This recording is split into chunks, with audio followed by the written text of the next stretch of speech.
These are the winners. They're introducing them to us. Okay. It's in the presentations. Number 3, Orange Blossom Pageant.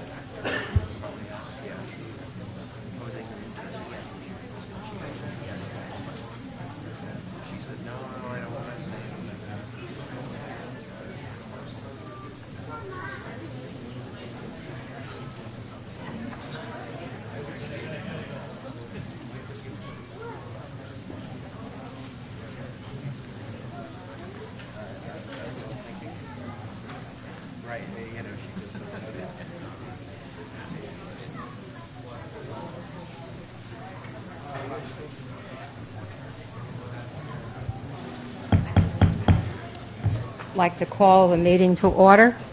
Would everybody please rise for the Pledge of Allegiance?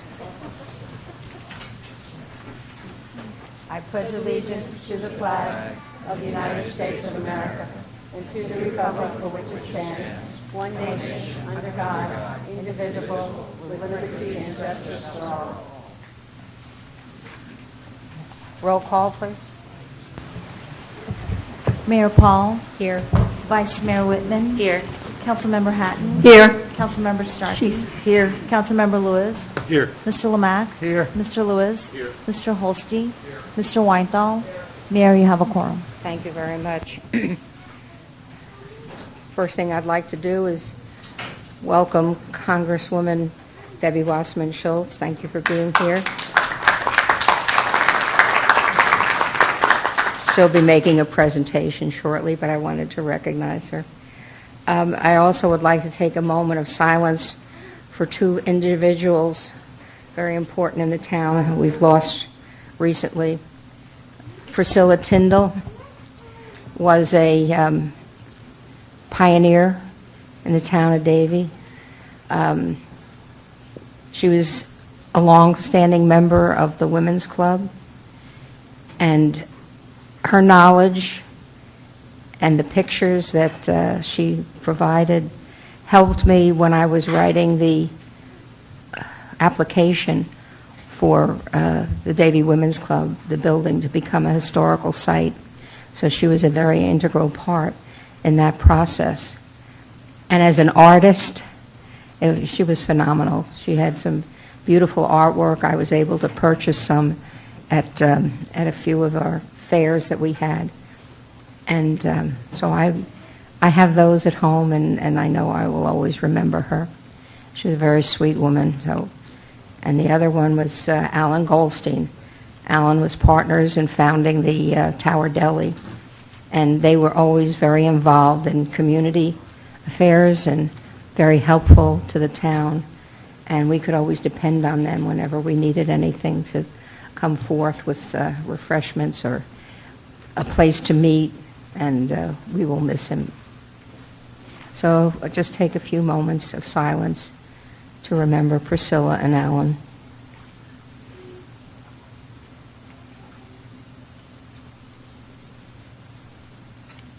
Thank you. The first part of the first meeting of the month is public comments. This is where we allow people to come up with concerns or kudos or anything that might be on their mind that they feel the need for us to know about. Speakers will be limited to 3 minutes to address the council, and there is nothing on the public hearing portion, so I don't have to worry about making that announcement. So is there anyone that wants to speak? Richard? This is Richard and Barbara McCall. Honorees. Pioneers. Good evening, Council. This is Barbara McCall. My name is Dick or Richard McCall. We live at 5970 Southwest 55th Street in Hammer Heritage Estates. We wish to thank you and the Historic Preservation Board for nominating us for the Judge Clayton Nance Memorial Award. We deeply appreciate your consideration of us and thrilled to report that we were chosen to receive the award by the Broward County Historical Commission. We were honored last Saturday at the Pioneer Days event. It was a beautiful ceremony, and the reception was held in Wilton Manors. Our families have been in Davie for a very long time. The Griffin, the Hammers, and the Kings first came here in 1912. That's 110 years ago. Barbara was born on her grandfather's houseboat that was pulled up on the shore of the C11 Canal just east of Davie Road. That was 86 years ago.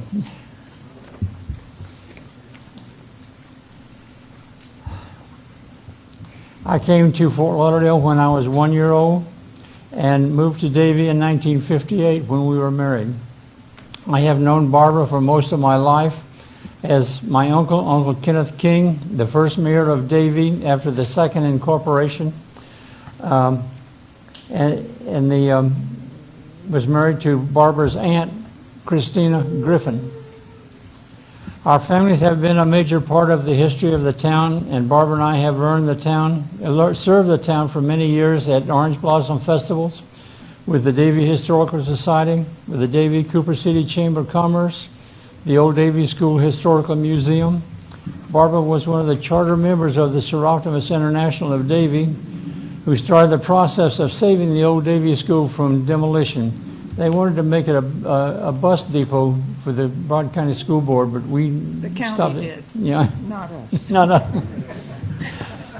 History has been our passion of ours, and we are extremely proud of our contribution to the town's history, especially of Old Davie School, which is truly a monument to the town. Oh, and we are very proud of our daughter, of the job that she has. Leslie Schroeder, as executive of the director of the school, has done so for the past 12 years. I have a couple of pictures here that I would like to show you. I can pass them to the council.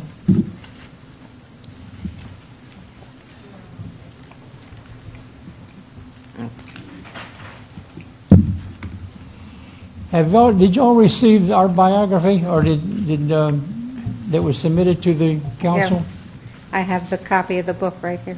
Okay, that's good, yes.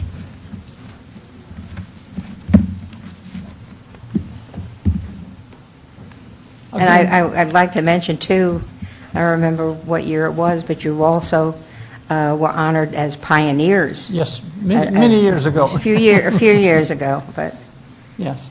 Thank you so very much. We appreciate your nomination, and we just can't get over it, how great it feels. Okay, thank you. thank you very much for all that you've done for us.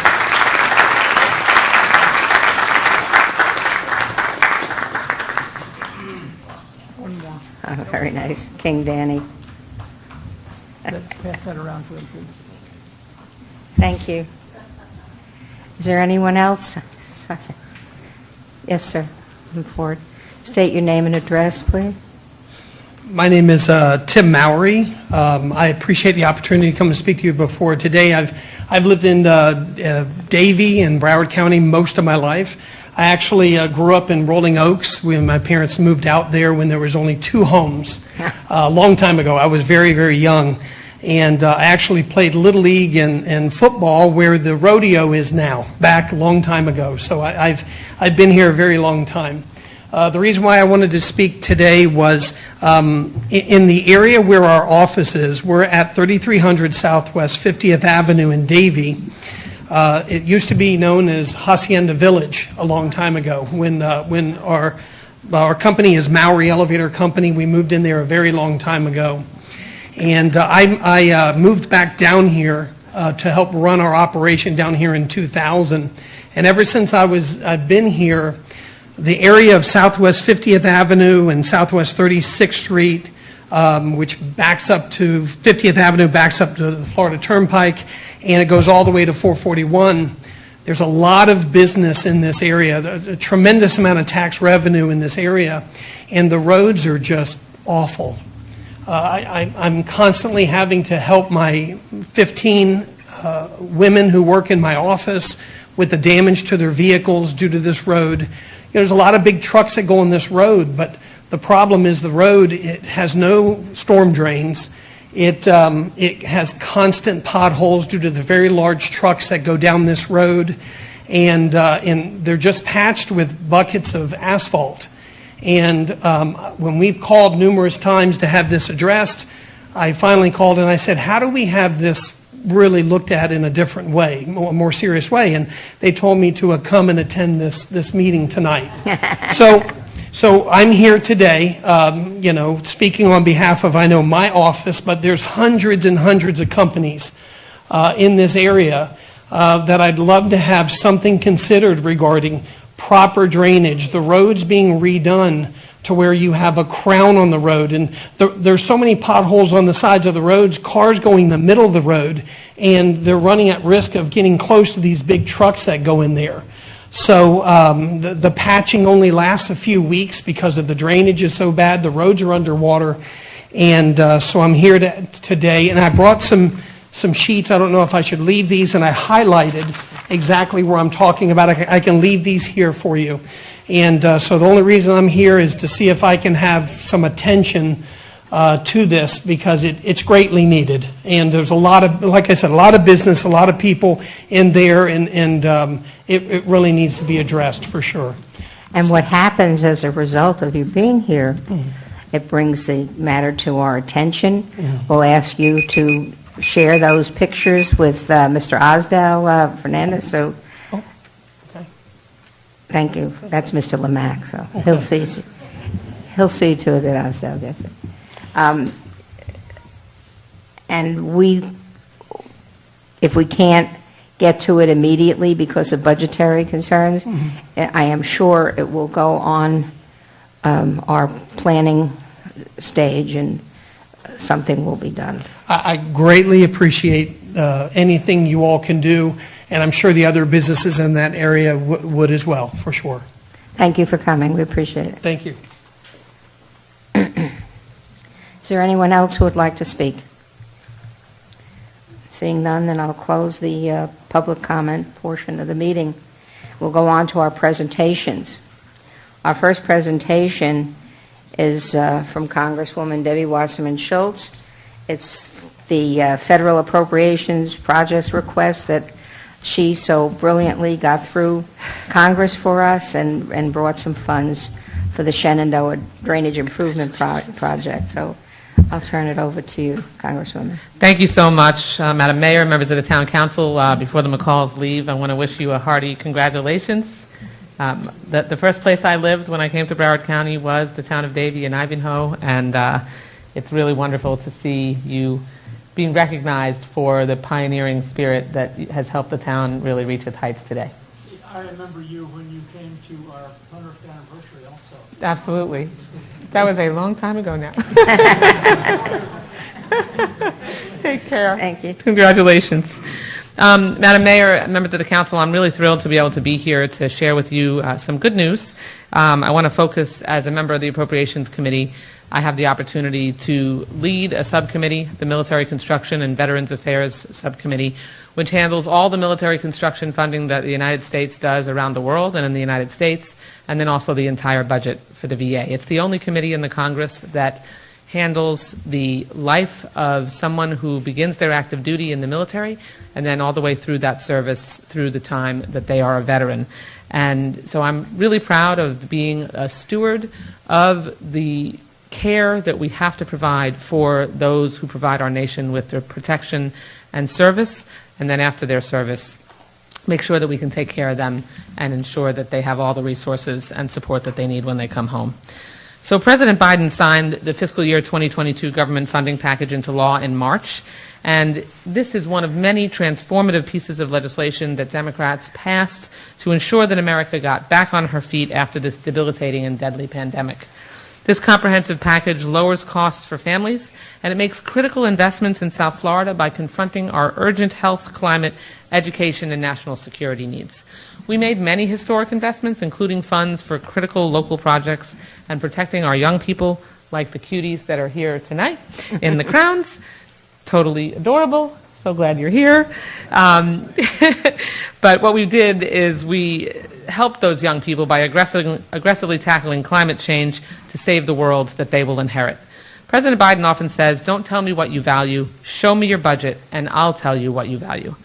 The appropriations bills that we passed into law reflects our democratic values, from investing in affordable housing to bolstering education and juvenile justice programs to helping lower the costs that all families confront around their kitchen table. I'm very proud of the key priorities that I was able to help secure in the overall spending package this year, and I'll mention a few.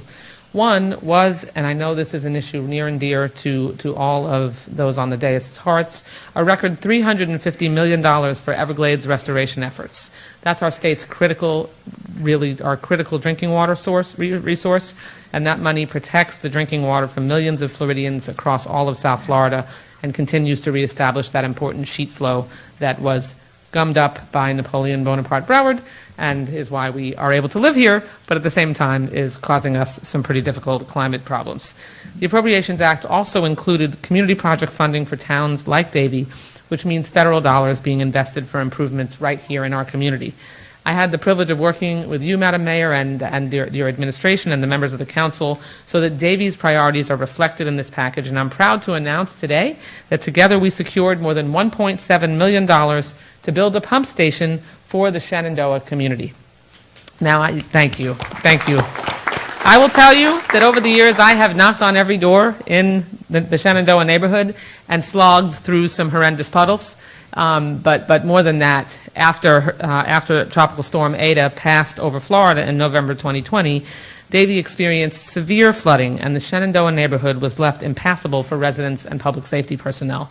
Besides improving drainage capacity, the pump station will improve drainage capacity, enhance water treatment, reduce water levels pre- and post-storm, and alleviate flooding issues that prohibits residents from entering and leaving the community during a heavy rainstorm. I tell my colleagues in Washington often that climate change and its impact is not a someday thing, particularly sea level rise. In Florida, it's a right now thing. We are dealing with this right now, and certainly Shenandoah is not a neighborhood on the water per se. You wouldn't think of Shenandoah being the kind of neighborhood that would flood because it's so inland, but we're above an aquifer. We only have one place for water to go, and if we don't make sure that we allow for that drainage to be cleared up, then that's how we continue to have problems. And that's really dangerous for people to not be able to have 911 respond quickly enough, or for them to be able to ingress and egress their neighborhood after a storm. So we really have to face it. Climate change, the pressures causing these problems are only going to increase. So I'm really proud to be able to bring home the resources so we can build that pump station for Shenandoah. This is what a responsive federal government does. We help meet local needs, and I'm thrilled to be able to do that here today and present you with a really big check. So please, I think you're going to come join me so I can do that. And I'm thrilled and I'm honored really to be able to represent our community in our nation's capital. Thank you so much.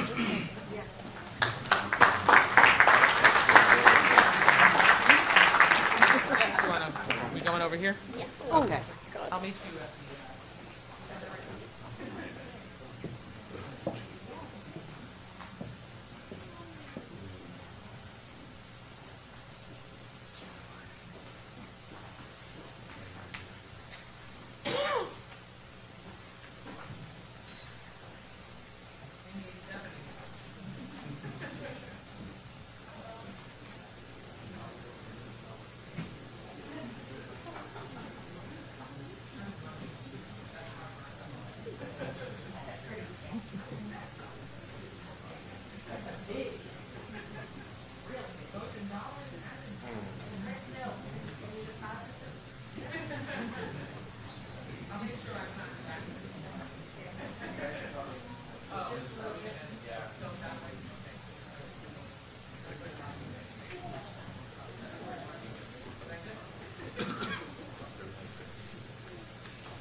want to wait too quick. She was going to take your picture, giving Bill the check. Oh, okay. Bill, Mr. Ackerman.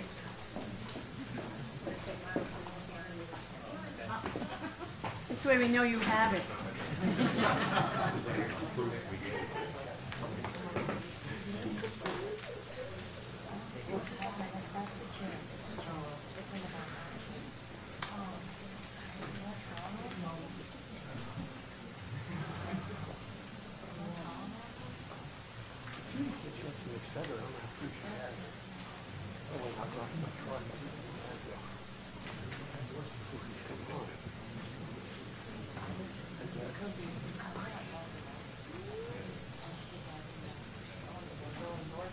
Yeah.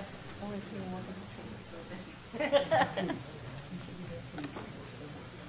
just took it. I only had one.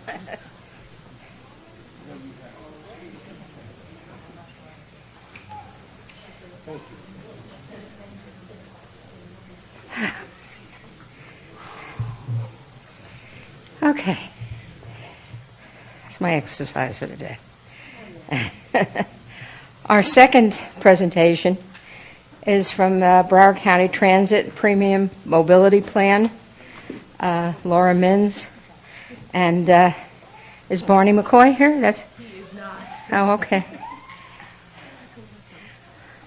Good evening, everyone. Thank you for having us. We actually have switched out the folks for you this evening. My name is Kalila French. I'm with Broward County Transit. I'm here for Barney McCoy. And this is Thomas Rodriguez. He's here for Laura Mins. So, sorry about that. Some people are not well, so we stepped in to give this presentation. So I want to thank you. Thank you for having us today. Broward County Transit's really excited about our premium mobility plan, PRIMO. So we're here tonight to give you a quick overview. We are working with our consultants, WSP USA, and Tom's going to go give you the details of where we are, and then I'll wrap up at the end. Thank you.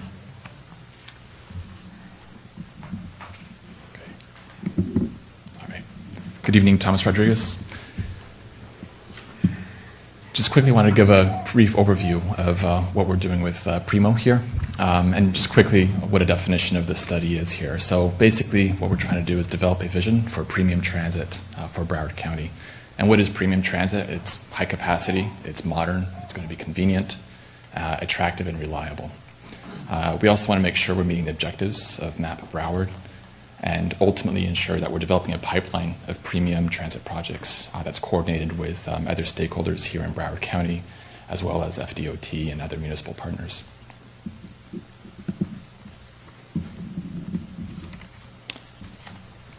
So the big question really is, do these projects that will be programmed serve a need? And what we start with is basically asking these questions. Does it connect and support growth? Does it provide mobility and equity for the community? And does it, very importantly, of course, increase and attract ridership? So those are the first three steps of this study, and then that takes us into the next question, which is what is the mode that's going to be considered? And then finally, the how, the big questions, and that's steps E and F that you see on this current slide here. How can it be built? And more fundamentally, what are the projects that will culminate as a part of this process?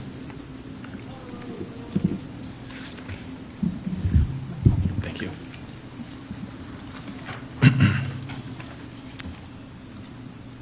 At the same time, there have been lots of studies that have taken place in Broward County over the years, and we don't want to have to reinvent the wheel. And so some of the things that are also taken into consideration are trying to identify projects that can give us some quick victories, things that have already been previously studied that perhaps have some preliminary engineering to kind of get things rolling along quickly. And so that's also part of the consideration of this study. Quickly want to touch upon some of the outreach that's been taking place with this study so far. We've been doing lots of municipal briefings, such as the one that we're at here tonight. We also have a project advisory group. We've been doing agency briefings, including those with the Broward MPO and the Broward Commission. There's also a project website, social media outreach, a project map that's web-based. You can provide feedback right on there. We have developed some and continue to develop videos. Probably the biggest piece, of course, is going to be the public preference survey. To date, there have been about 2,500 survey responses collected, both in person and virtually. And one of those big efforts has been over 100 community meetings that we've been reaching out to the public at. That includes just public events, farmers markets, just to name a couple.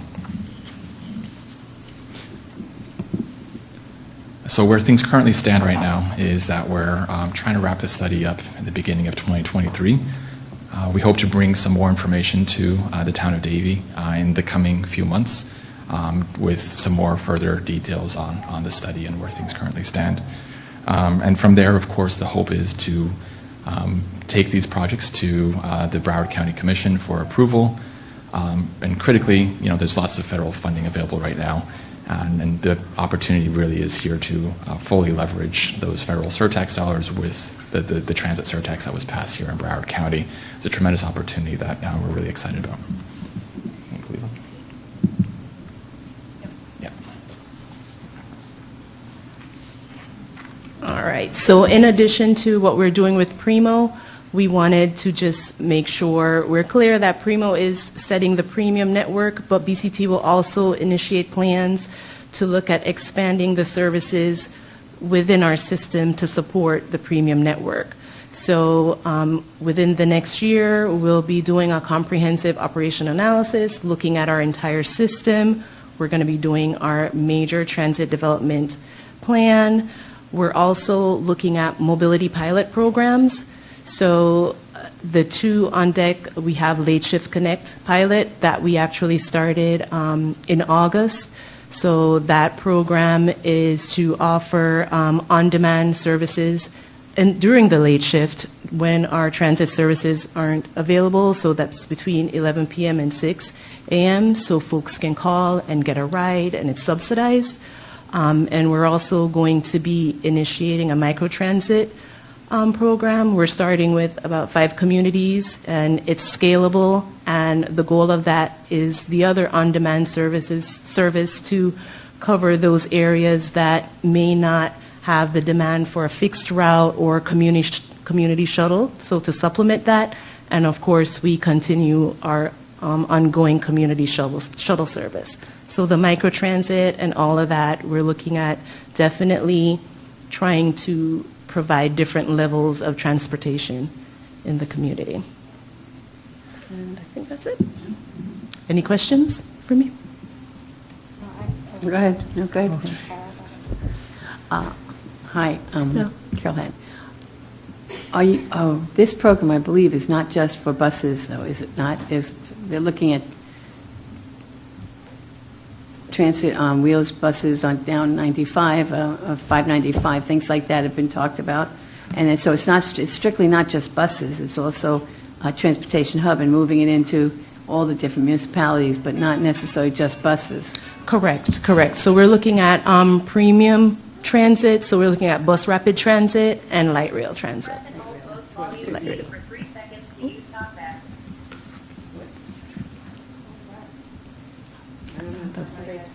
That's a phone, yeah. Remind everybody to please turn your phones off. Yes. When you did your surveys, did you also survey some of our colleges, universities? Because many of our students need transit. A lot of them are attending college and don't have the transit. And especially, I think many people out way west that I know in all quadrants of the county are interested in transit to the airport, seaport, and downtown area as well. So I know that those. And another thing I didn't notice on any of your charts was one of the issues to make sure that it's safe, because whenever we survey people about why would you ride a community bus, it was always, well, if it's safe and affordable, they would ride it if it was an alternative route close to them. So those are some of the things I would like to know, that, we're reaching out to the colleges so that it's there for them and affordable. Yes, absolutely. So we have done some events and reached out to the college. They're actually part of our project advisory group. So we've been getting some, like you mentioned, quite a number of responses, and part of the survey was asking people their thoughts on safety and making sure we get that feedback. Thank you. Now, I have, you mentioned community shuttle service there, and that's something that's very important to us. And we recently sent a letter to Ms. Sapero and copied Mr. McCoy. And this was something I was going to ask him, so I'm going to ask you to take that back to him, right? Okay. I'd like an update on this topic. Town Council recently approved a rate increase for our community shuttle vendor to keep our program operating. And as part of the contract renewal, I recall the town administrator submitted a request to use the county surtax funds to cover the additional costs. And we have not gotten an update yet, and I was wondering if you could look into that request with Mr. McCoy and get us a response. Absolutely. I'll do that. As I understand that the shuttles vary, the costs vary from community to community, and it should really be standard. And when it's not, then offset it with the surtax dollars would be very helpful. So I appreciate that. No, absolutely. Will do. Anybody else have? Okay. Thank you very much. I appreciate it. Thank you so much. Good evening. Thank you. Aha! Item number 3, we have royalty in the house. I'll call Mr. Pullman to talk about our royal court. Ta-da, ta-da.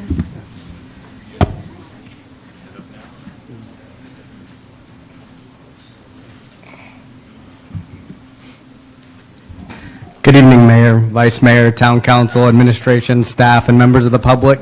Jeff Pullman, Parks, Recreation, and Cultural Arts Director. I don't have a big check to present tonight, but as the Mayor said, we do have royalty in the house with us. So, there we go. I'd like to begin tonight by thanking our 2020 Orange Blossom Royal Court, who are the longest standing royal court because they proudly served the town for 2 years due to COVID-19 and not hosting the pageant in 2021. But they did a great job representing us over the last couple of years at all of our special events and different gatherings throughout the town. At this time, because I'm not going to do it justice, but I'd like to welcome Simone James, our special events coordinator, and Lisa Alvarez, our pageant director, to present our new 2022 Orange Blossom Royal Court. Yay.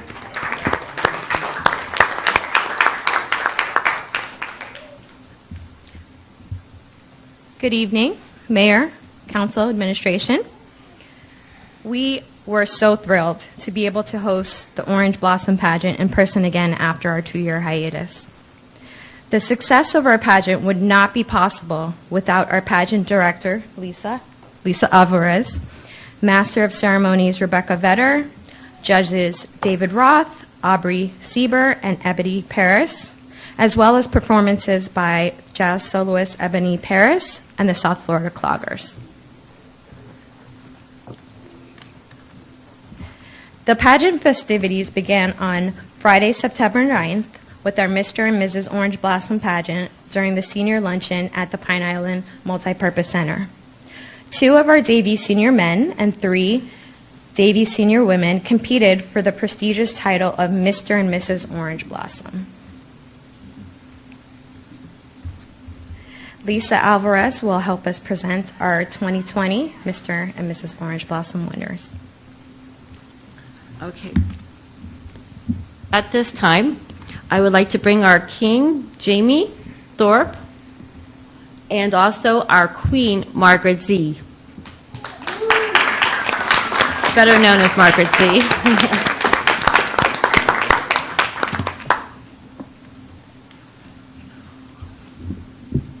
On Saturday, September 10th, over 50 girls participated in the pageant across 5 age categories.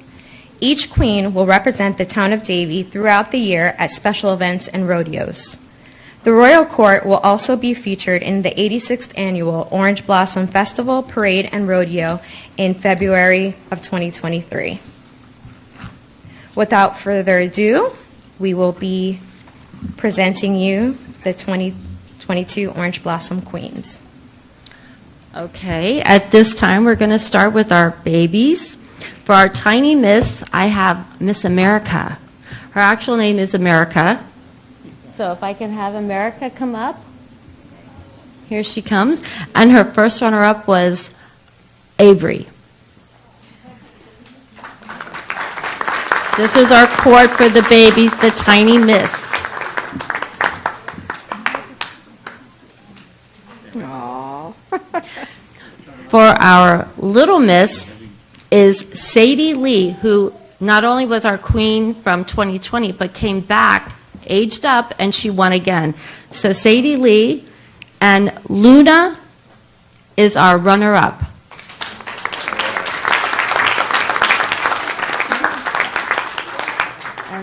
And I think Luna's on the other side.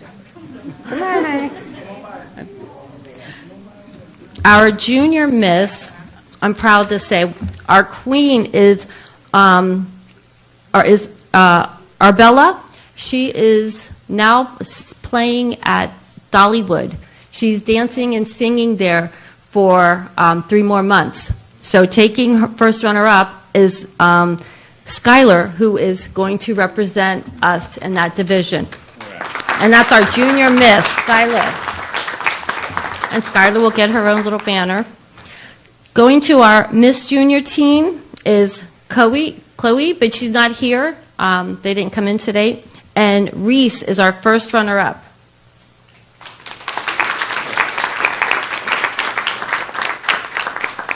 And then we go into our last but not least, the Miss Teen, and that is Natalia is our queen, and Lexi is our first runner-up.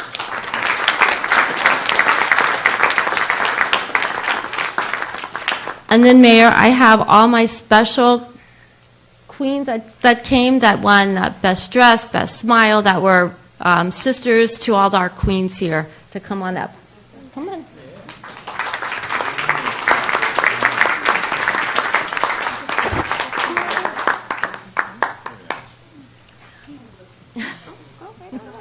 You want to go on the other side? So they could see you. They want to see you. Go on this side. Thank you to the participants and all who contributed to this wonderful event. Once again, congratulations to our 2022 Orange Blossom Royal Court. Thank you.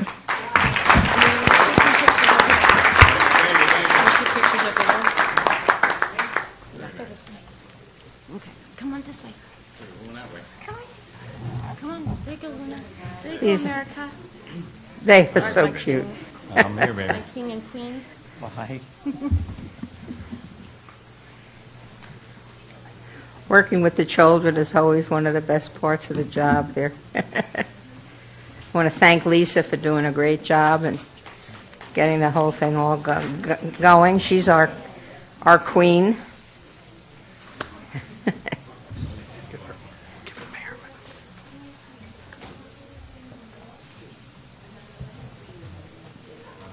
Hmm? Oh, they have to apply.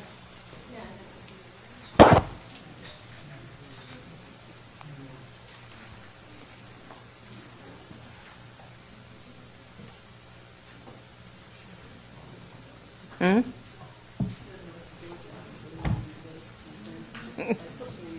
She's so cute.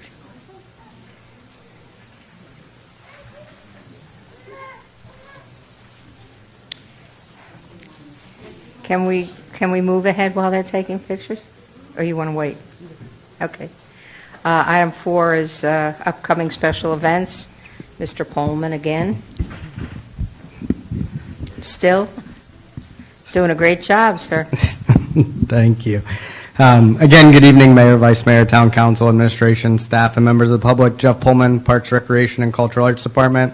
A perfect transition from our Royal Court into our special events because they will be representing us at many of our special events throughout the year.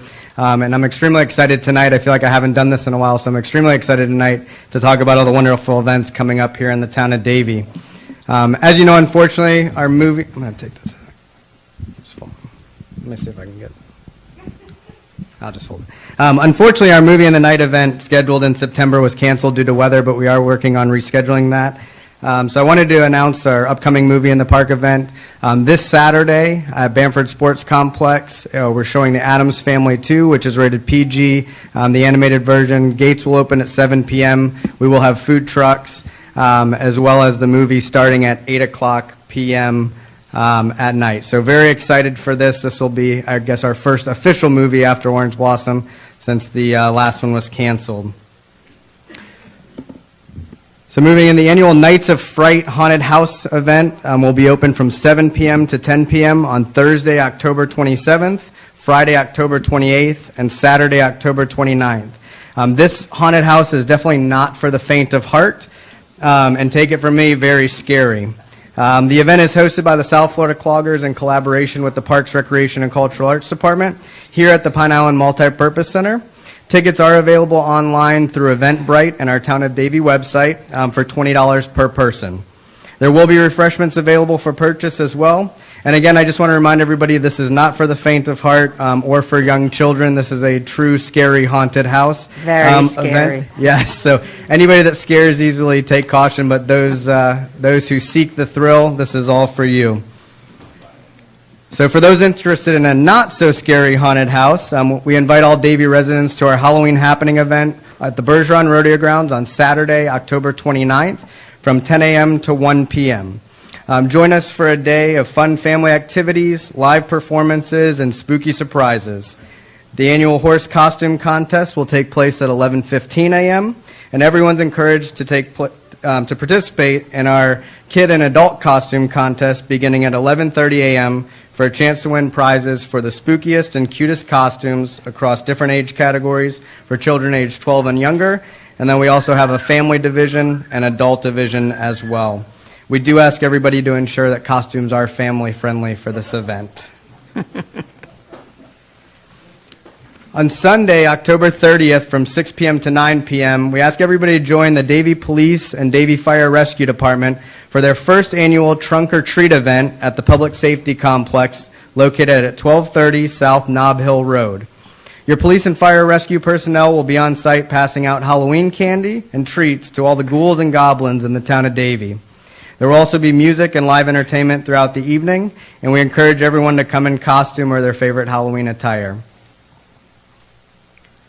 Moving through October and into November, we're excited to celebrate our brave men and women who served in our armed forces at the Town of Davie's annual Veterans Day ceremony at Veterans Park on November 11th, 2022 at 10 o'clock a.m. The event will consist of honorary guest speakers and tributes to our veterans, and will conclude with a light lunch at the park. Parking is limited on site, and we'll have a shuttle service available from the rodeo grounds to the park site beginning an hour before the event at 9 o'clock a.m. The Town of Davie's Bergeron Rodeo Grounds is again host of the PRCA Southeastern Circuit Finals Rodeo presented by the Weekly Brothers Pro Rodeo on November 11th, 12th, and 13th. The Friday and Saturday performances will begin at 7:30 p.m., and the Sunday performance will begin at 2 p.m. Gates will open an hour and a half prior to each performance. And we do ask everybody to be sure to buy your tickets in advance because over the last 2 years, these rodeos have sold out, and tickets are not going to be available at the gate if we do sell out for those events. So we're looking forward to everybody joining us in Cowboy Town, Davie, USA, for the largest championship rodeo east of the Mississippi. Yeah. And if you can believe it, the holidays are right around the corner, which means it's time for the town's annual Holiday Craft Show and Green Fair on Saturday, November 19th and Sunday, November 20th at the Bergeron Rodeo Grounds. This is a perfect opportunity to purchase gifts for loved ones or family or friends. The craft show, which is already sold out, features over 100 vendors of handmade items, plants, cottage foods, and we'll have a farmer's market this year by Mirando Farms and Ranch on site as well. Gates will open daily from 9 a.m. to 4 p.m., and admission and parking at the event is free. There we go. Moving into December, on Friday, December 2nd, Fire Station 86, located at 14651 Southwest 14th Street, will transform into a winter wonderland for the Davie Fire Rescue Benevolence Santa's Enchanted Fire Station. This event is free for participants with a donation of an unwrapped toy to benefit Hope Outreach Center here in Davie. Children can meet and take pictures with Santa, enjoy milk and cookies while celebrating the holiday season. And again, that's at Fire Station 86, which is connected to Shenandoah Park. The very next day, the annual holiday lighting of the Greens event is scheduled for Saturday, December 3rd from 6 to 9 p.m. right here in Bamford Sports Complex. Thousands of lights will be on display at the Pine Island Multi-Purpose Center and the Fitness and Aquatic Center where the event activities will take place. Activities will include the official lighting of the park, the Jingle Bell Horse Parade, children's activities, holiday entertainment, and special performances by the South Florida Cloggers and the Davie Jazz Society, and of course, a visit from Santa and friends. Food will also be available for purchase at the event. And if you didn't know, the town of Davie has a direct line to Santa Claus himself at the North Pole. Each year, Davie residents can register with the Parks, Recreation, and Cultural Arts Department for their child to receive a personalized phone call from Santa himself between December 5th and 9th. Children ages 2 to 10 years old must be registered by December 4th to ensure we can get Santa the list and phone number to make sure they've made the nice list for the year. Information is available on the town's website, or you can call the Pine Island Multipurpose Center at 954-327-3941. Our next Movie in the Park event will take place Friday, December 16th. Here at Bamford Sports Complex, we'll be showing the holiday movie Elf. We encourage everybody to bring their lawn chairs and blankets to enjoy the movie in the park.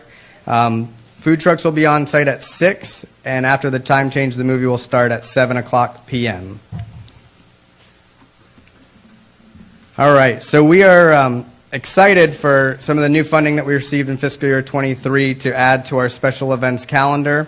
We've already touched on some of the movies in the park events, but I'll touch on a couple more. Also, we have a new Sounds of Town concert series and a new Davie Jazz brunch that we're working on as well.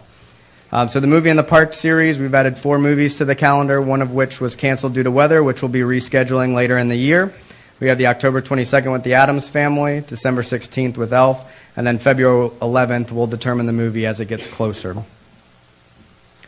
We're also excited for a new and improved concert series coming here to Bamford Park over an 8-month series on Friday evenings. Themes may include tribute bands, classic rock, yacht rock, country, jazz, 70s, 80s. We're finalizing our schedule with all of our bands and food trucks, and we'll start marketing that here shortly. We're also currently working on a new event with the Old Davie School, Leslie, who was here earlier, as well as the Davie Jazz Society to host a holiday jazz brunch at the Old Davie School on Sunday, December 11th from 11 a.m. to 3 p.m. We're finalizing the details for this new cultural event, but get excited for music under the band shells, a couple pop-up artists throughout the event site, art vendors and brunch-inspired food trucks, and more there at the Old Davie School.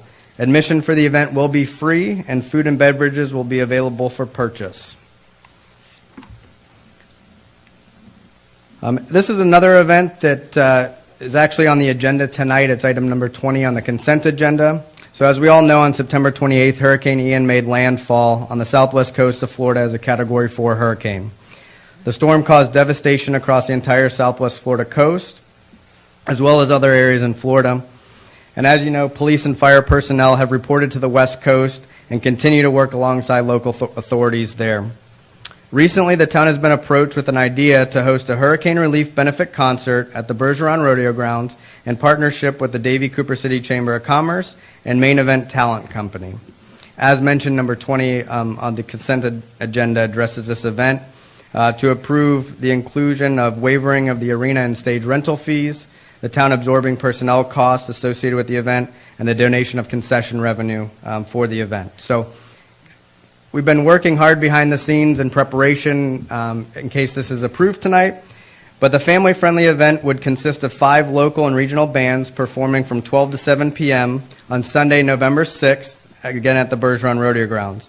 All of the bands have agreed to play at no cost, and all proceeds from the event will be donated by the Davie Cooper City Chamber of Commerce to a 501c3 nonprofit organization to directly benefit Hurricane Ian relief efforts. Fundraising throughout the event would include admission fees to attend, raffles, auctions, and other donations collected throughout the event, which would all be managed by the Davie Cooper City Chamber of Commerce, which is represented here tonight as well over my shoulder. And tickets are only $10 at the gate. Couldn't resist. So just a quick recap, we have a lot of great events coming up in the months of October and December. One that I didn't touch on is the Construction Career Days is returning again this year. This is an arena rental hosted by the Florida Transportation Builders Association, but where students are invited to from the Tri-County area to learn about the construction industry and all the various careers that entails. Again in November, and November 6th is on the consent agenda tonight. In December. And so with that, we look forward to everyone joining us at all these amazing events that we have coming up. If there are any questions, I'm happy to take it. We're going to be very busy. You're going to be very busy. A lot of good stuff. Thank you very much. Thank very you. greatly appreciated. And before I go, just the last part of this, I would like to introduce Angela Medias and Chad Pezzelt to present the 2022 Veteran Voucher Program on behalf of the Strategic Plan Committee. Good evening. Thank you, Jeff, for the introduction. Good evening, Mayor Paul, Vice Mayor Whitman, Council Members Hatton, Lewis, Starkey, Town Administration. I am Angela Medias, and with me today is Co-Chair Chad Pezzelt. We are here on behalf of the Town of Davie Strategic Planning Committee. Tonight, we're going to highlight our 2022 Veterans Voucher Program. We are elated to be able to offer this program again this year, much due to the success that we had last year. The initiative is designed to honor and recognize our military veterans. Eligible Town of Davie veterans may receive a complimentary meal voucher to participating Davie restaurants. A total of 125 vouchers are available, each with a value of $25. Vouchers can be redeemed starting Friday, November 4th through Sunday, November 13th. Your time. Thank you. An open call to all Davie restaurants was sent through the town's PIO office. Direct emails were sent to all restaurants with active business tax receipts, and many restaurants were contacted in person by the Strategic Planning Committee members. Here's a list of the 16 participating restaurants, and we're excited to have more on the menu this year for our participating veterans. Each veteran will receive a list of the participating restaurants when they pick up their voucher. As mentioned, the value of the voucher is $25. $20 will be reimbursed by the town, and each participating restaurant will be contributing $5. In efforts to reach our veteran community, press releases were published, the program is listed on the town's social media outlets, and direct communication was made to veterans who participate in this program. The vouchers will be available here at the Pine Island Multipurpose Center starting next Monday, October 24th, through Friday, November 4th. If there are any vouchers still available, we'll be passing them out at the Veterans Day ceremony on November 11th. We look forward to exceeding last year's participation numbers of over 65 veterans, and we're excited to offer this program again. Thank you. Fabulous. Thank you very much. You know, we have that Veterans Breakfast once a month, and it's always brought out, and people say that they just love Davie for what we do for our veterans, and we are the only ones in Broward County that have a breakfast for veterans on a regular basis. So we're very, very proud of this edition of the voucher program. We really think it's going to be outstanding. Thank you very much. What? Oh, yeah, we had a VIP yesterday, 101 and a half years old, a World War II veteran. And spry, got up, walked right out, clippity-clop. And now, our illustrious administrator, Mr. Lemack, on a town hall update. Good evening, Mayor, Vice Mayor, and council members, staff, members of the community. Richard Lemack, Town Administrator, and I am excited to provide an update on the new Davie Town Hall. Before I begin, I just want to introduce a few people here. We have Teen Woon, you'll remember, our architect from Kintyre Associates, and Teen is with him today, is Steve Vernon, also assisting Teen. I love saying this because Teen had a unique way of assisting us in the architecture because he was a former Davie resident, so he certainly knows our culture and embraces our tradition, which was really wonderful when we worked through this. On the town side, Phil Holste, of course, who's leading the team, and we have Osdale Laraya, our Public Works Director, and Jerry Diaz, the project manager. So with that, I want to take you back to January 22 when Council supported the conceptual site plan and the renderings for the Town Hall campus, which hasn't changed. As a reminder for others who may not have been able to hear or attend the first presentation, the Town Hall site plan starts on the south side of the rodeo arena and covers everything south to Orange Drive. The plan includes a roundabout at the Southwest 65th Way and Southwest 43rd Street intersection. This will help with continuous traffic flow, pedestrian safety, and traffic calming. In front of the rodeo arena, you'll note that we have expanded the green space and added a drop-off and pickup area. We have also added secured parking for town staff, and the site plan adds 1 additional acre of green space or open space to the Town Hall campus. The new Town Hall will be constructed without impacting any native vegetation.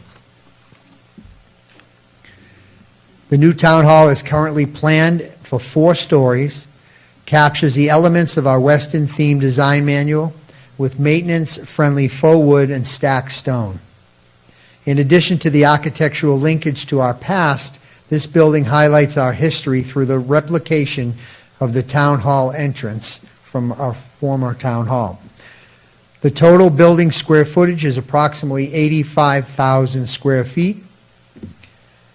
And I would like to point out at the top of the building, in the original presentation showed a hip roof, which I've just put up there, that we're proposing to change to a gable roof, which I'll showcase in coming slides. This rendering depicts what our residents and guests will see as they travel along Orange Drive.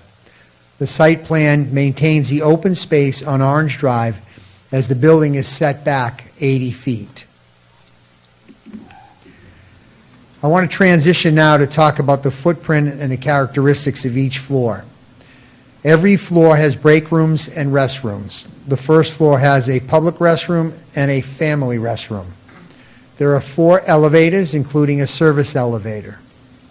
As mentioned, the total square footage is 85,000 square feet, broken down as following: 31,000 for the first floor, 19,000 for the second floor, 18,500 on the third floor, and 15,500 for the fourth floor.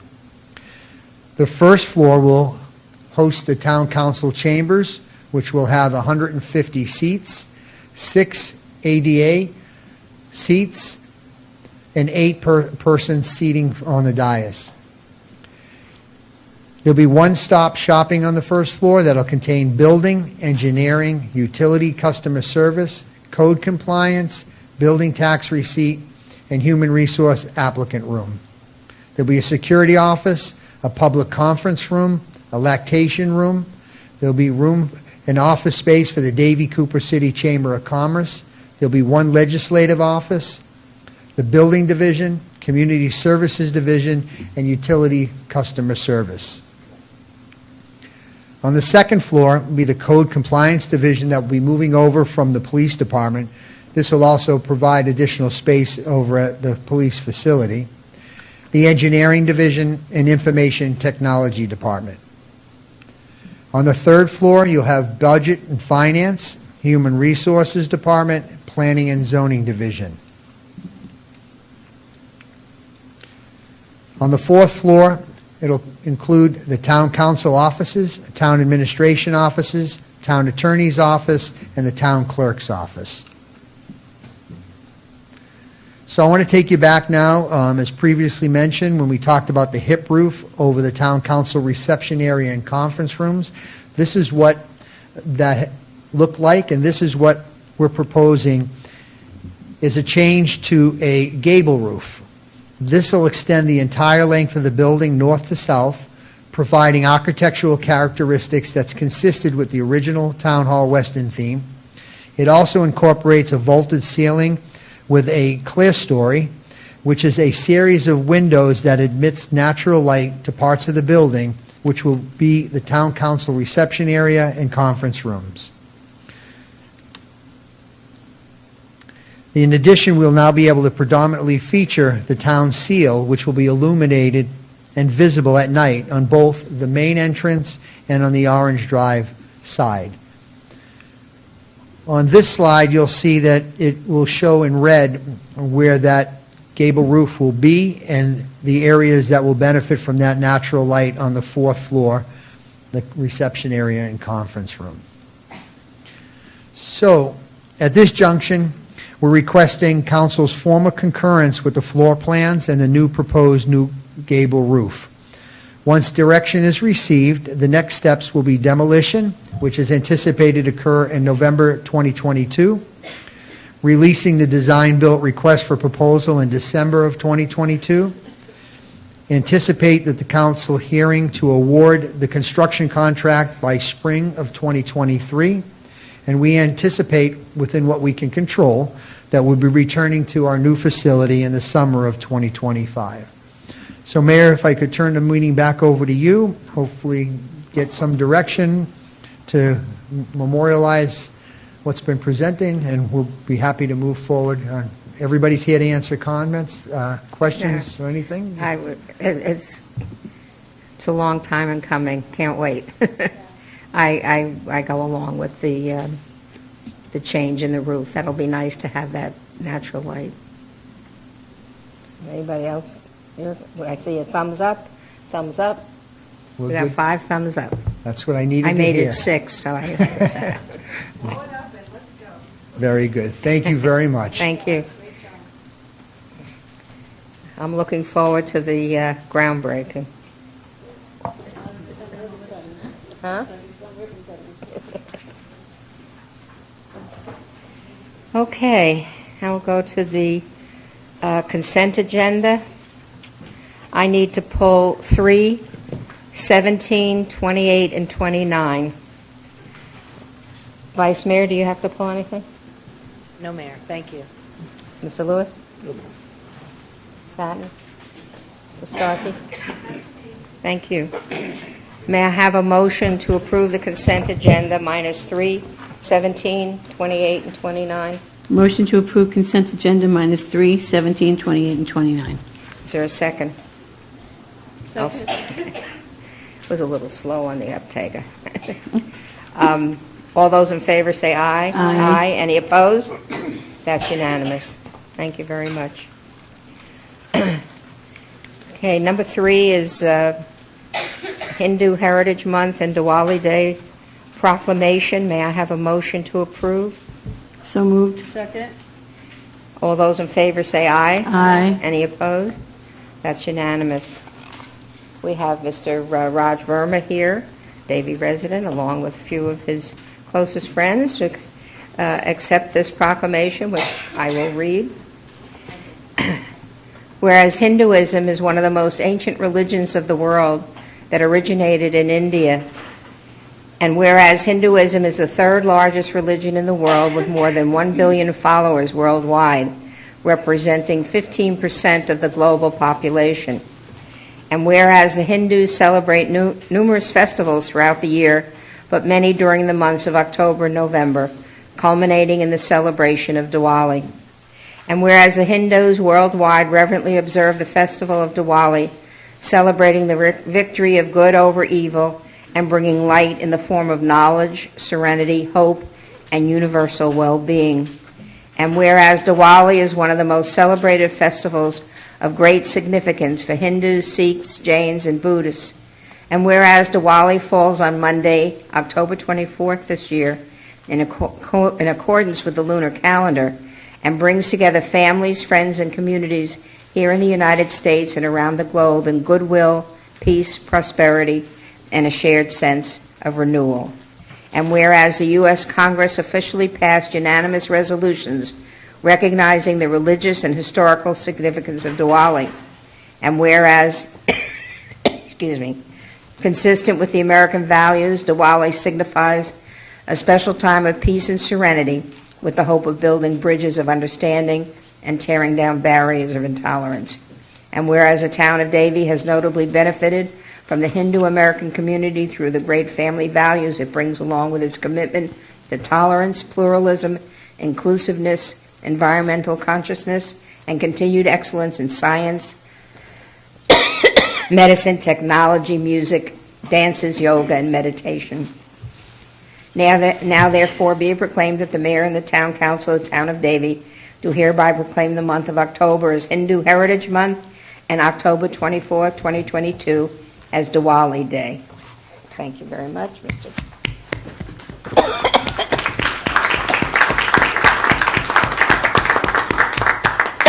Mr. Verma, you accept the proclamation and say a few words? Yes, if I may, Mayor. A few words, yes.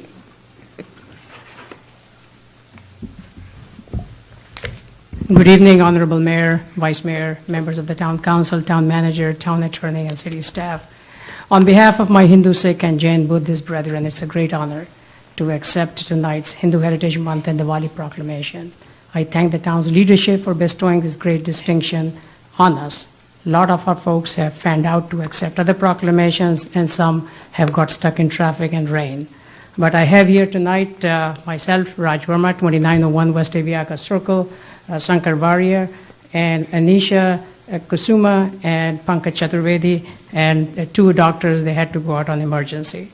In 2004, Florida House of Reps passed Hindu Heritage Month Resolution 9007C, describing Hinduism as representing one of the most ancient cultures promoting spirituality, nonviolence, tolerance, world peace.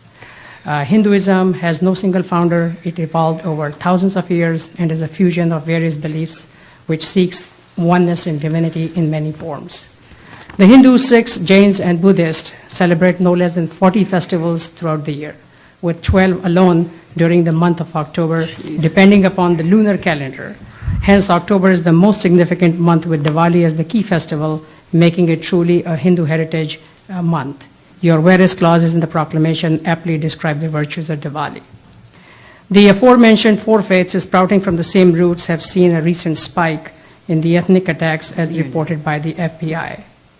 And it has been noted here in our country and also in Leicester, Birmingham, England. This is extremely worrisome for us. And since the town of Davie provides the law enforcement to Southwest Ranches, which has 2 Hindu temples and 1 Sikh temple, it becomes very important for us. Against this drop, we are requesting Davie's leadership to please take a note and be aware what is going on that may potentially impact us. In conclusion, as the world population grows, resources become scarce, rivalries multiply. On this festive occasion of Diwali and continuing the great values of our 12,000 plus years of Sanatan Dharma, we, the Hindus, Sikhs, Jains, Buddhists, as one of the most law-abiding and model citizens, bring the message of peace, enlightenment, harmony, tolerance, acceptance, and upholding all the great values that binds us as one race, the human race. Thank you very much, Mayor, Council, and we really appreciate your continued support to our community. Thank you very much. Thank you. Thank you very much.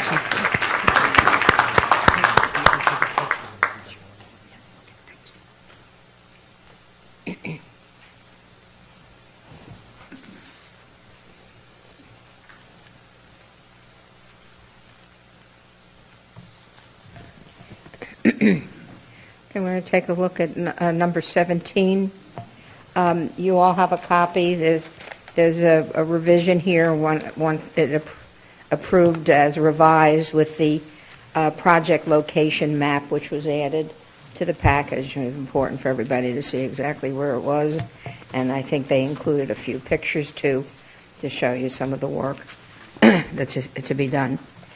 So at this point, I'd like a motion to approve 17 as revised. Motion to approve number 17 as revised. Second. All those in favor say aye. Aye. Any opposed? That's unanimous. Thank you. Number 28, you've also received a memo on this, and we would like this approval based on the comments from Mr. Lemack and David Quigley that you have in front of you. Need a motion? May I have a motion to approve number 28, which is the site plan for Altus with the recommendations that are given by the by staff? Motion to approve number 28 with recommendations by staff. I'll second that motion. All those in favor say aye. Aye. Any opposed? That's unanimous. And 29, the Planning and Zoning Board recommended approval of plat with the condition of adding a traffic signal, but I'm sorry, Mayor. staff is recommending that the above plat condition not be included due to the alternative approach proposed by the site plan item. Inclusion of this condition in a town approval of a plat could create a lot of delays and perhaps some confusion. So the fact that the study of the traffic signal is on the site plan, it's not necessary for it to be on the plat. So we'd like to approve the plat with that change recommendation from staff. Motion to approve with the recommendation from staff dated October 19th. I'll second that. All those in favor say aye. Aye. Any opposed? That's unanimous. Thank you. That's it. Okey dokey. Now we just need So I did all that. That takes care of the consent agenda. Go on to our overwhelmingly crowded public hearing portion of the... We have one item on the public hearing portion, and that's the first reading of an ordinance with the final reading to be held on November 16th. Mr. Weinthal, would you read the ordinance by title? Yes, Mayor. An ordinance of the Town of Davie, Florida, amending Chapter 16, Article 1, Section 16-7, Code of Ordinances, titled Smoking and Vaping Prohibited in Outdoor Areas in Town Parks, providing for conflict, providing for severability, and providing for an effective date. Thank you very much. This is a public hearing. If there's anybody that wishes to speak for or against this, you can come forward at this time.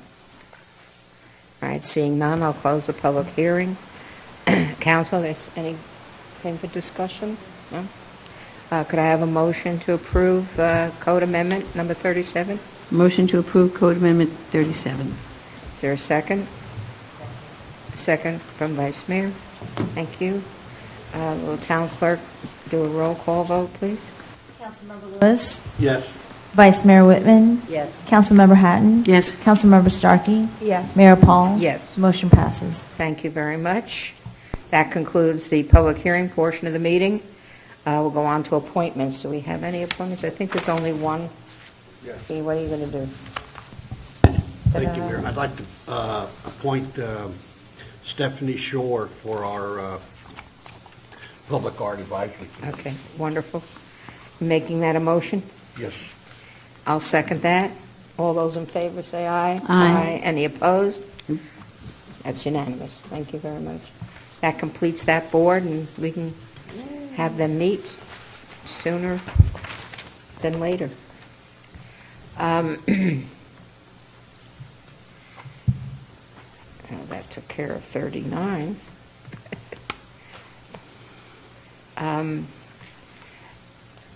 Committee recommendations.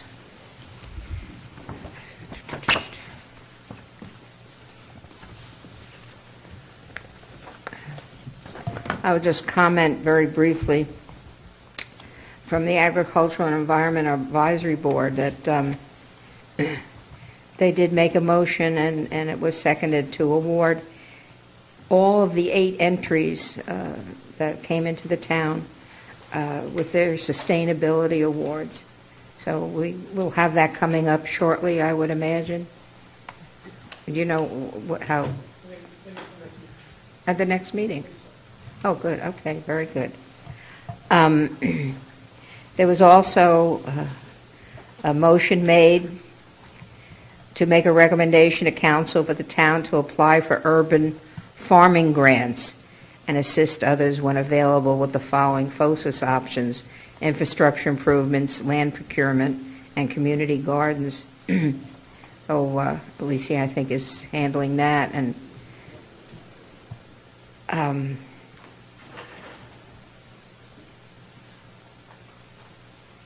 there was also a motion made and seconded to make a recommendation to council to ask Parks and Rec to create and promote classes on gardening and sustainability. We know that that will be happening at the farm park when that's finally open, but perhaps we can accept that recommendation and maybe get a little bit of a head start on something like that, so we appreciate that. And also, important thing was that, and I guess we can bring it when it comes to council, that a motion was made and seconded and carried, recommending to council to approve the proposed RFP for the town's farm property with the amendment to one section changing preferred to required in relationship to organic gardening. So when will that be coming to council? We're still, Mayor, before we bring it back, we're still trying to confirm access availability. Oh, okay. If that doesn't occur, then we'll just have it prepared for the future. Okay. But I was very happy to see that the board had so many good recommendations. Yeah.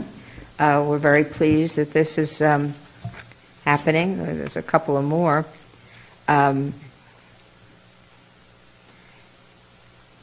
Motion was made and seconded and carried to make recommendations to council consider agricultural, historical, landmark signage be installed throughout the town. So I am wondering what specifically they had in mind, and I have to look at the minutes when they become available to see that. But there may be locations where we had historically cattle ranches and so forth and so on that might qualify. And also a motion was made by and seconded and was passed to make a recommendation to council to adopt a Gardens Matter Day with an event to include educational plant and garden giveaways and vendors in mid-October of 2023. So we got a year to plan that. So a lot of good recommendations. And I think the Garden Matters Day, yeah, it sounds like Water Matters Day, but that's in the spring. But I think we have enough vendors that participate with us at Orange Blossom and other events that we could put on a really nice show. Maybe we could even have a orchid contest. People that grow orchids could bring their orchids in. And we have some orchid growers back in the back. Is that? Yeah. And, it's a possibility. We have enough time to plan it. So the creative juices will have to be flowing.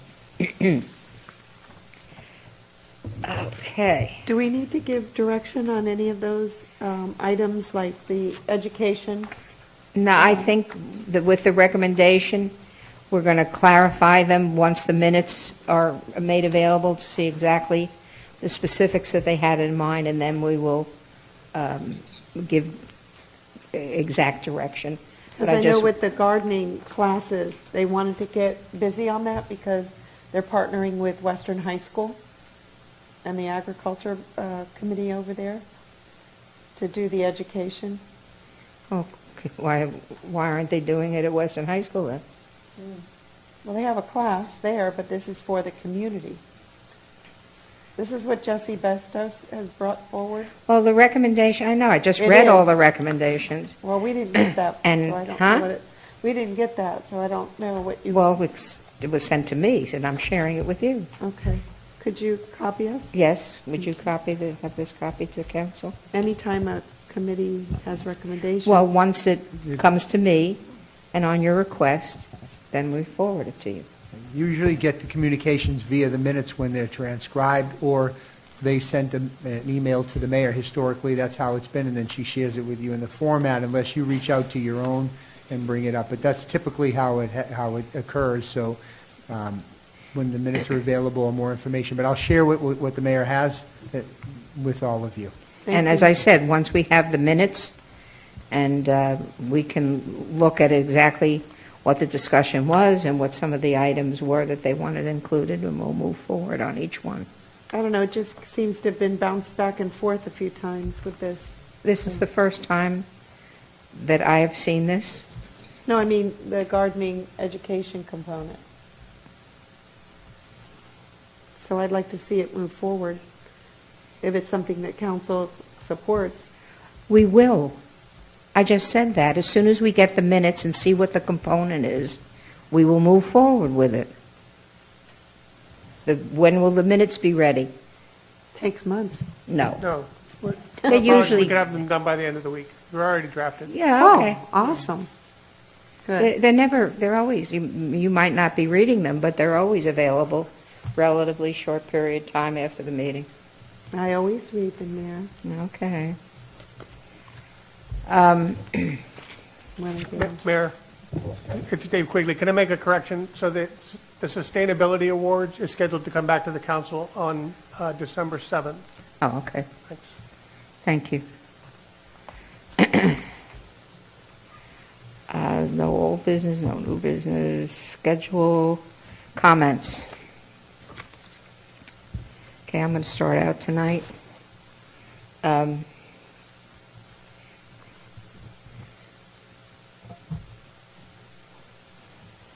was just going to congratulate everyone again for the Pioneer Day recognitions, and thank the Vice Mayor for attending on behalf of the town. And I'm sure you're going to say a few words about it, so I won't take that away from you. But when we're talking about history, I mentioned this to Mr. Lamack, but I think this is something I want to bring out to the public for the Historic Preservation Committee to look at. And one of the things is because I know with the changes that are going to... Yes, sir? Madam Mayor, for past business, I gave you a particular problem 2 months ago, and you said you would look into it. Well, you should have spoken in the open speak at the first. Because of the weather and traffic on 5. I'm sorry, sir, but... So the safety of your residents are put off by COVID? I don't understand what you... Could you... It's a matter of my health and safety, and you're going to say, oh, I'm too late for it. Just... Well, he's here, you're here, I asked you 2 months ago to look into it, and you haven't gotten back to me, so... Well, I don't know what you're... 316.19. Excuse me, sir. Mr. Building, I think, we'll have to approach Al Griffin first and see if he would be interested in that. But when speaking to him, he has no intention of going anyplace. And I know that as we develop that portion and make some changes, he has requested a number of things to make sure that his business stays viable and is visible and people can get in and out comfortably. But when I was looking at that note from him, I started to think about it, and I said, we should really start identifying some of the buildings that we want to have as a historical marker on, and so that they're preserved, because Griff's Western is just as much a part of our history as the old Davie School, and they've been around for better than 50 years. So I would like to have you look into that. Okay. We had a jazz concert this past Saturday, which was phenomenal, and they're just getting better. And then in addition to the one that we're going to do here with the town, on November 15th, at NSU, at the Menachie Theater, they're going to have a jazz concert there too. Tickets will be available shortly. They're not on sale yet, but this one is going to be 4 or 5 different individuals, well-known individuals, and I think the venue is very exciting that the Davie Jazz Society has been able to do that. Also, we have a lot of trails that are maintained by HOAs, and a lot of times, until we get an email from a rider that they got trapped or they couldn't get through a trail, we go out and try to do it. What I like to try to do is have some sort of periodic inspections to make sure that the trails that are taken care of by HOAs are clear, and if they're not, to have the HOAs do the job. And the other thing we notice that when the HOA maintenance works on them, it's not the best job in the world. They need to take more care and clear right up to the fence and make sure that if it's an overgrown tree, that they're allowing for the height of a large horse and rider. So I think that would be very helpful. I just thought we had, celebrating Hispanic heritage. I didn't read that, and we didn't have anyone to come here, but I've been going around presenting proclamations last week to the Indian Ridge Middle School for their Hispanic Heritage Festival, and then this morning to the Professional Hispanic Realtors Association.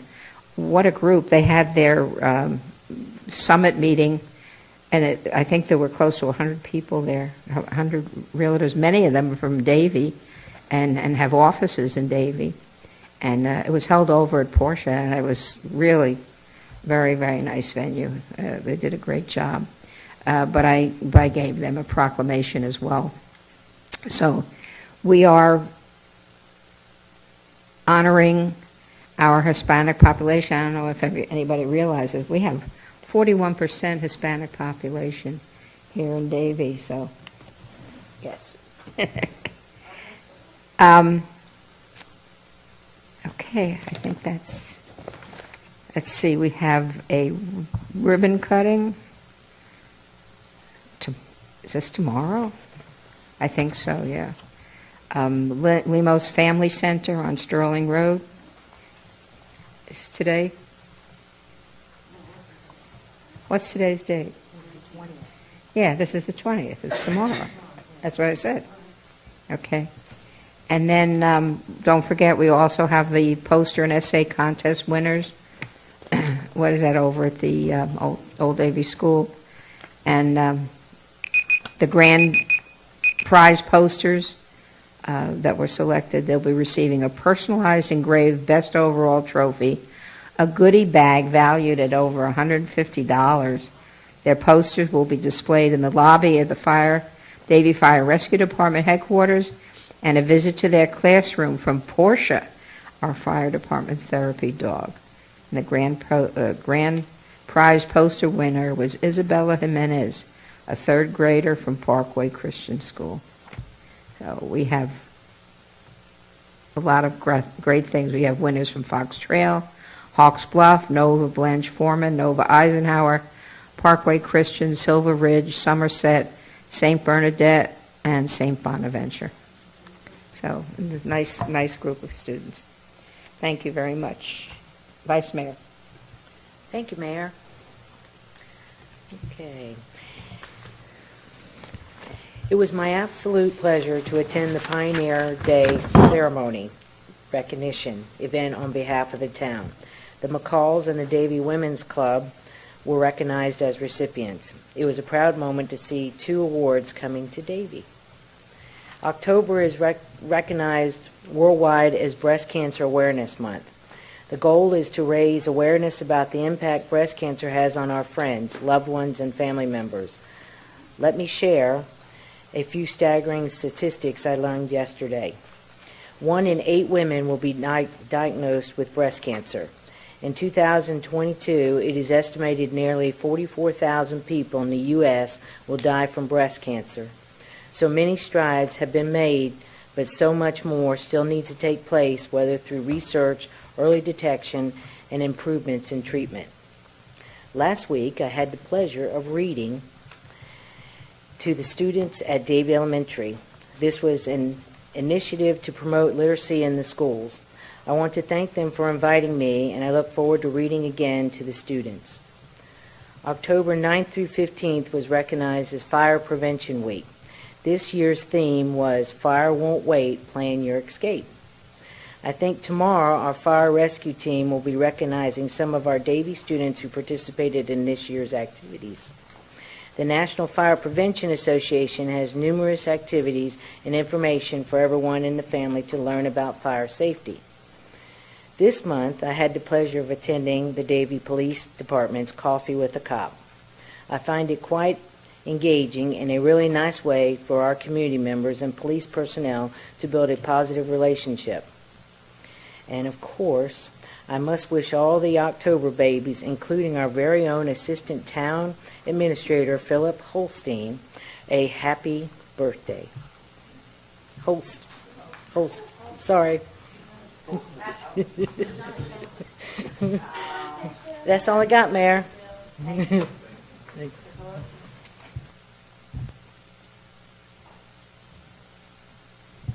There we go. Thank you, Mayor. This coming Saturday, October 22nd, the Davie Police Department is hosting the monthly child safety car seat installation. This will be operated out of the CarMax location off of State Road 84. And this is by appointment only, so please call and make your appointment with our team. The telephone number is 954-693-8358, and I'm sure you can get that off of our website. Also on October 25th and 26th at the rodeo grounds is the South Florida Construction Career Days event. If you've never been, the arena will have a wide array of construction equipment professionals who will be talking about the importance of being in this career field. This program is designed to introduce school students to the wide range of career opportunities available to them in the construction industry in a hands-on environment. This is my field of expertise, so I want to encourage students to learn as much as they can and ask as many questions as they want to. This is a specialized field, and every day we're looking for more and more skilled and qualified people. I've been in this industry for 36 years, and I want to say quickly, one of the things that has changed is when we start talking about career days in construction, most people probably think about young men. I have project managers working for me now that are women. I deal with a lot of women that are engineers. Construction industry is a wide open market for women. And so I encourage those that are interested in that field to please, if you're a woman, don't think that the door's shut on you, because the doors are wide open for women in this industry. It's a good paying, wide open field for women. So anybody interested in that type of stuff, please, I want to encourage you and to go on that. And one last comment, when we were talking about 41% of Davie being Hispanic, somebody told me that they knew we were a Hispanic town when the new Bickies opened up on University Drive. He said, I know, Davie now got a lot of Hispanics and Bickies there. And I said, yep, we do. Thank you, Mayor. Thank you, Mayor. First of all, I'd like to thank Sharon and the CRA for all the flags that are on the tops of the new lights going down Main Street. I just recognized them saw them last week. All the things you have, the Western, the Cowboy, the light. It's going to be great. Thank you. This week is going to be Read Across Broward, where every kindergarten class will have someone reading a book to them, the same book, and they will all take home a copy of that book to have as their own. Monday is early voting, starts early voting on Monday, the 24th. I urge everybody to go out and get voted, either starting Monday at early voting by mail or by going to your own voting place. But just don't forget to vote. Thank you.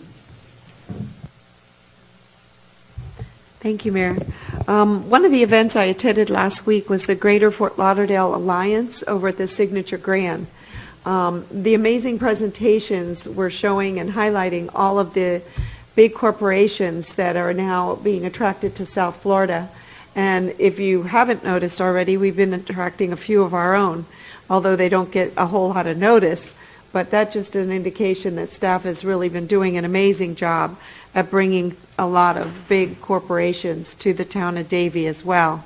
And I look forward to working with the Broward Alliance again in trying to attract more along the 441 corridor, which is our transit-oriented corridor, because we have big plans for that as well.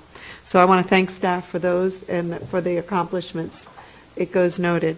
The other thing I attended was the Southern Regional Seroptimus International annual conference, and that was quite interesting because I'd never been before, but I was asked to attend by our Seroptimus group to go along with them to hear the good things that they have proposed for the next coming year for some of the live it, be it, live it, dream it, or whatever it is, several different, there's a whole series of I guess projects that they're attending for these young ladies to give grants and awards to the young ladies around our Broward County and around Davie. So just like we did our poster contest and many of you participated in that, I hope you'll also participate in perhaps judging some of those contests as well as applicants in the club. And thank both the mayor and Carol for participating on a local level with that as well. And Michelle, you're welcome always. I want to make sure my district and the town knows about the upcoming meeting that's going to be Thursday night, tomorrow night, at the Old Davie School. It's the Pine Island Phase 2 widening project. Broward County is hosting this to get and solicit information about this project.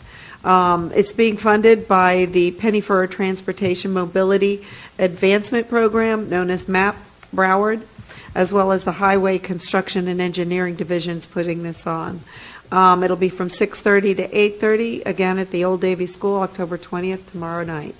The proposed project is improvements to include reconstructing the existing roadway from a 4-lane to a 6-lane with the use of bike and path and each direction. Additional improvements include signalizations, signage, pavement marking, lighting, bulkheads, wall along the canal, and landscaping. It impacts not only all of Pine Island Road from 36th Street all the way to Orange Drive.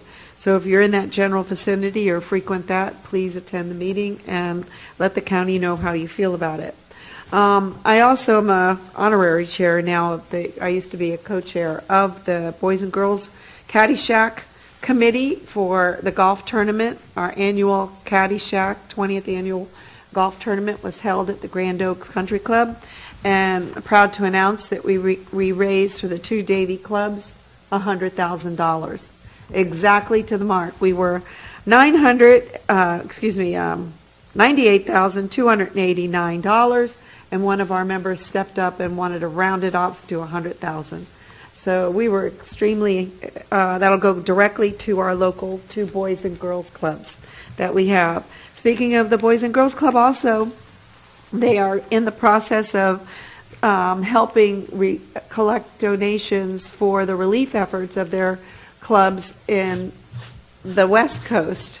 And what they're at the two Boys and Girls Clubs in Davie, they're looking for items such as bug spray, tarps, baby food, formulas, diapers, wipes, toiletries, hygiene, water, non-perishable items, food items, and easy-to-open food items. And you can take those to the Boys and Girls Clubs in Davie, and they will send them over to the West Coast clubs so they can have support for their community.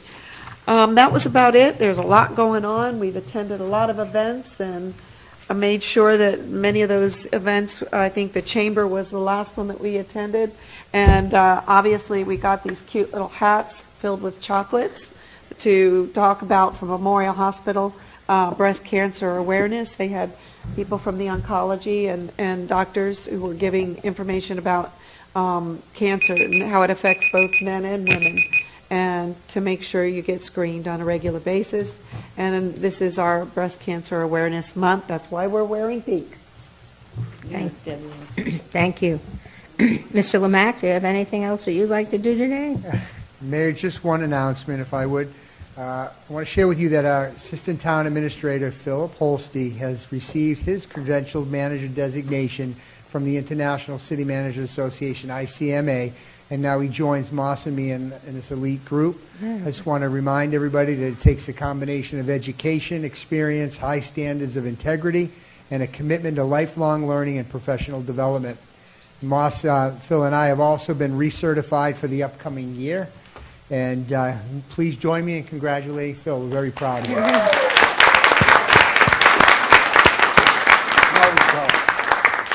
Mazel tov.